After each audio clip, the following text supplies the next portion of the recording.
देखिए 2021 में अमेरिका दुम दबा के अफगानिस्तान से भागा था।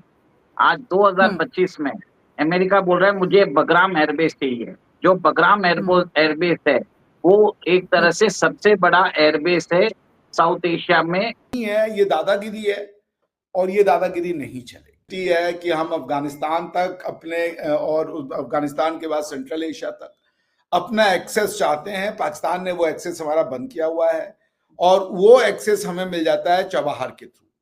और इतने अच्छे ताल्लुकात से जब चले तो सीधे ही पुतले चला दिए, सीधे ये फैसला कर लिया कि नहीं जनाब अब हमने जो है ना वो छोड़ना नहीं है।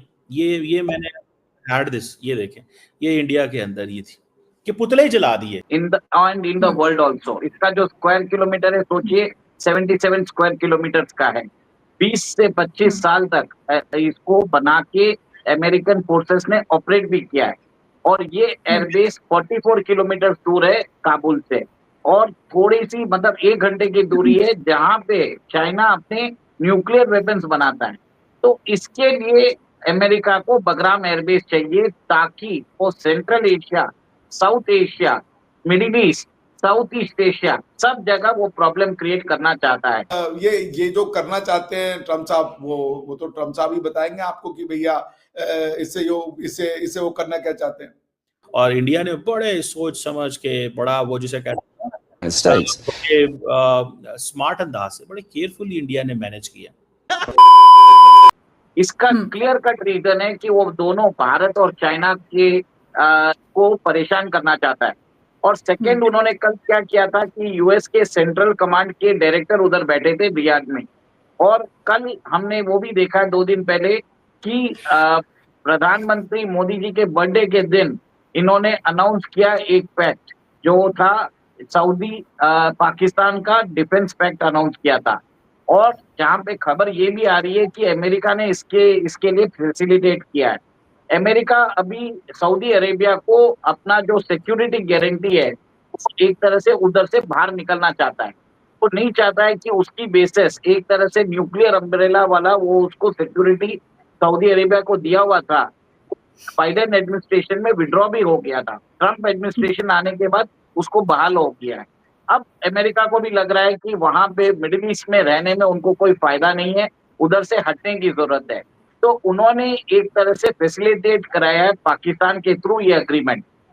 यहाँ पे वो भारत के खिलाफ एक नया मोर्चा बनाने की कोशिश कर रहे हैं जिसमें बताया जाता है कि कंट्रीज लाइक कतर, फिर बाद में इजिप्ट एंड यूएई शायद ज्वाइन कर सकते हैं।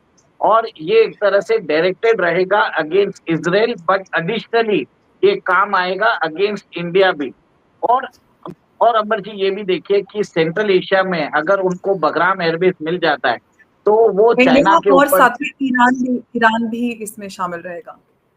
हाँ मैं ईरान की तरफ भी आ रहा हूँ, मैं वही चीज के ऊपर भी आ रहा हूँ। और ये भी देखिए कि चाइना के ऊपर भी उनकी नजर रहेगी, ईरान के ऊपर भी नजर रहेगी। अभी बलूचिस्तान के अंदर अमेरिका की एक कंपनी ने वहां पे पाकिस्तान फ्रंटियर वर्क्स के साथ $500 मिलियन का अग्रीमेंट किया है। वो बताया जाता है कि इंटरनेशनल जो फाइनेंशियल इंस्टीट्यूशंस हैं पाकिस्तान में इन्वेस्ट भी करने वाले हैं वहां पे इंफ्रास्ट्रक्चर अपग्रेड करने के लिए। अंबर जी एक और एक चीज देख लीजिए, यूएस एक तरह से वेस्टर्न एक्सिस बना रहा है अगेंस्ट भारत। सेकंड कल उन्होंने एक और एक चीज की जो चाबार पोर्ट पे भारत की जो कंपनियां इंडिविजुअल्स काम कर रहे थे उनको 29 सितंबर से वो सैंक्शन करने वाला है। ये एक्सेंशन उन्होंने 2018 में दिया था। तब भारत ने वहां पे 2024 में ईरान के अंदर वो एक टर्मिनल है उसको एक तरह से डेवलप कर रहे हैं। हम अपने दुश्मन उनको नहीं बनाएंगे जो यूएस के दुश्मन है और हम अपने दोस्त उनको नहीं बनाएंगे जो यूएस के दोस्त हैं। हम अपने दुश्मन और दोस्त वो बनाएंगे, हमारे मित्र और शत्रु वो बनेंगे जो हमारी हितों के उसमें आते हैं दायरे में। यूएस का शत्रु हमारा शत्रु नहीं है, यूएस का मित्र हमारा मित्र नहीं है। मतलब ये नहीं है कि हमारा मित्र नहीं है और शत्रु नहीं, मतलब हमारा उस ट्रांजैक्शन से रिलेशनशिप नहीं होगा। वी विल डिसाइड इंडिपेंडेंटली कौन हमारा शत्रु है कौन हमारा मित्र नहीं है। और मुझे लगता है कि गवर्नमेंट ऑफ इंडिया इस प्रेशर में नहीं आएगी। हम चबहार पे अपना काम जारी रखेंगे और जो टेररिज्म को हम किसी तरीके से मदद नहीं करते, वो इंडिया का इंफ्रास्ट्रक्चरल प्रोजेक्ट है, इंडिया के लिए जरूरतमंद है। वो आवश्यकता है वो करेंगे हम जी। बिल्कुल ऐसे ही, लेकिन खैर अमेरिका से इतना आसान नहीं है आपको पीछा छुड़ाना, चाहे आप जितनी मर्जी कोशिश करें, क्योंकि फखर अगर आपसे भी मैं पूछूं तो यकीनन सुपर पावर है अमेरिका, और इस वक्त डोनाल्ड ट्रंप जिस तरह से बिहेव कर रहे हैं खासतौर पे भारत को लेकर, हर उस जगह पर डोनाल्ड ट्रंप हिट करने की कोशिश कर रहे हैं जहां से कि वो भारत को चोट पहुंचा सके, अभी तक जो देखने में आया। ये और बात है कि वो दूसरी तरफ अपना दोस्त भी बताते हैं पीएम मोदी को, वो भारत के साथ अपने टर्म्स भी अच्छे करने की बात करते हैं, लेकिन जो कहने में और करने में जो हमारे यहाँ कहा जाता है ना कि आपके एक्शंस जो हैं वो ज्यादा बताते हैं कि आप किसी के साथ कितने सिंसियर हैं।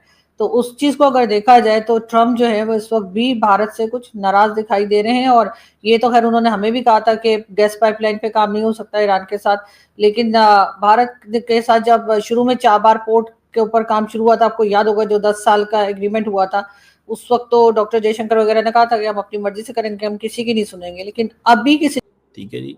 अब ऊपर से क्या किया ट्रम्प साहब ने कि जी ये कह दिया कि जी एप्पल का जो उसने कहा कि मैं तुम्हारे ऊपर 20% टैरिफ लगा दूंगा अगर तुमने मैन्युफैक्चर इंडिया के अंदर किया आईफोन। ठीक है ना जी।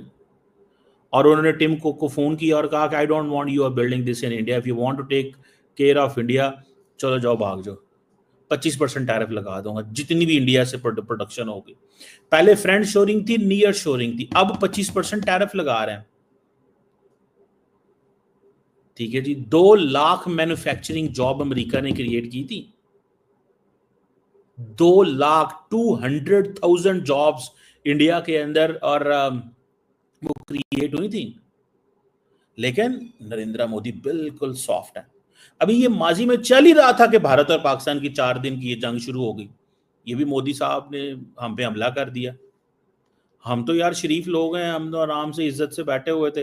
अब मोदी साहब कहते हैं मैं बहुत बड़ा लीडर हूं, उन्होंने हमला कर दिया, पाकिस्तान ने जवाब दिया, जो उनके जहाज गिर गए, रौला मच गया, ठस ठुस ठुस ठुस। उधर ट्रंप साहब रोज कह रहे हैं असी तुहाडी सीज़फायर कराया, बल्कि अगले दिन मार्को रूबियो ने रवांडा एंड कॉन्गो के लीडर्स को बिठा के कहा कि हमने सीज़फायर कराया था पाकिस्तान और इंडिया का। अब क्या करे इंडिया, रोज तो इंडिया मानता नहीं है, अमेरिकन को चढ़ता है गुस्सा कि ये अपने डोमेस्टिक इश्यूज की वजह, ये काम पाकिस्तान की हुकूमतें किया करती थी। मैं सच्ची बात बताऊं, ये जो इंडिया कर रहा है, ये पाकिस्तान की हुकूमतें ये काम किया करती थी कि चोरी करती थी, ट्रंप से अमेरिका से डील कुछ और करती थी और हमें बताती नहीं। अभी भी हमें कौन सा बताती होंगी क्या करते हैं, हमें कौन सा पता ऊपर लेवल पे क्या होता है, लेकिन जस्ट लेटिंग यू नो, समझ रहे हैं। अब ये काम इंडिया को भी करने पड़ रहे हैं। अब ऊपर से 4 दिन की जंग शुरू हो गई, उसने कहा मैंने सीज फायर करा दिया है, इंडिया रिजेक्ट करता है और इंडिया कहता है जी हमने ऑपरेशन सिंदूर पाकिस्तान की रिक्वेस्ट पे खत्म किया था। विक्रम मिश्री साहब ने जो कनाडा में बात की, उन्होंने कहा कि इंडिया जो है वो सीज फायर के लिए एग्री हुआ था जिसमें कोई ऐसी बायलैटरल ट्रेड वाली कोई डील नहीं थी। ठीक है ना जी। ट्रंप ने कहा कि मैंने तुम्हारे से कारोबार बंद कर देना, नहीं तो कारोबार करो, वो सीज फायर करो। सो मोदी साहब जो हैं वो बड़े गुस्से में हैं और ट्रंप उससे भी बड़े गुस्से में है। ट्रंप कहता है जो मैं कहता हूं मानो, ट्रंप कहता है जो मैं कहता हूं मानो। समझ रहे हैं बात को। और वो जो कहता है वो बड़ी डेंजरस बातें हैं। वो इंडिया में नरेंद्र मोदी की अब क्योंकि मोदी साहब ने अपनी इलेक्टोरल पॉलिटिक्स को फॉरेन पॉलिसी से कनेक्ट किया हुआ है, तो ये चीज तो चलती है।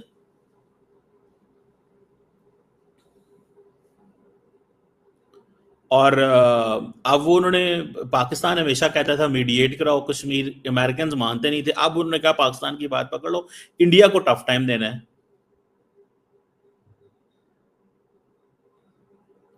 इंडिया कहता बायलैटरली, ट्रंप कहता नहीं हमने करवाना है। दोनों आप देख लें सिचुएशन क्या है। सो क्रैक्स पड़ने शुरू हो गए हैं। ये मैंने आपको सारे इवेंट्स बता रहा हूं ना, ये क्रैक्स के। हो सकता है हमारे दोस्त ना माने। ऊपर से माइकल कोरेला ने कह दिया कि जनाब Pakistan is a phenomenal partner in countering terrorism. Trump साहब जो हैं उन्होंने 2 घंटे जनरल हासन मुनीर के साथ लंच कर लिया वहां पे व्हाइट हाउस में। कोई फोटो शोटो तो नहीं आई उसकी,